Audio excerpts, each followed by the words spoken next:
I've got a friend, he pastors a church, and we were talking some time back, and he said, I've got some questions about the Holy Spirit. And he's pastored for decades. He said,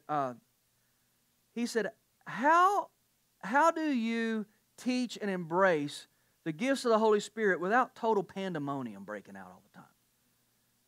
He said, I've always believed that the gifts of the Holy Spirit were active during the first century church. And he said, I've always taught that, always believed that. He said, but I've got something that just happened to me, and it's messed with my theology a little bit.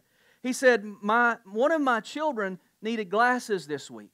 And he said, we were going to have to come up with $300, and we didn't have $300. So he said, a few nights ago, we're going to bed, my wife and I, and we're talking about the fact we need $300.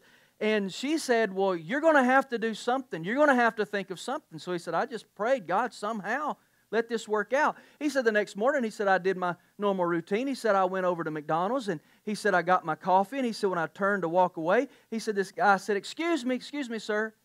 He said, this guy came up to me, and he said, this may sound a little bit weird, but he said, the Holy Spirit spoke to me. He said, the Holy Spirit spoke to me, and he said, do you mind if I do something for you?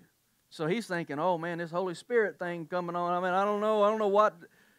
He said, okay. The man got out his checkbook. He said, do you mind if I write you? He said, I don't even know your name, but he said, do you mind if I write you a $300 check? I just feel impressed that the Holy Spirit told me to do that. Come on.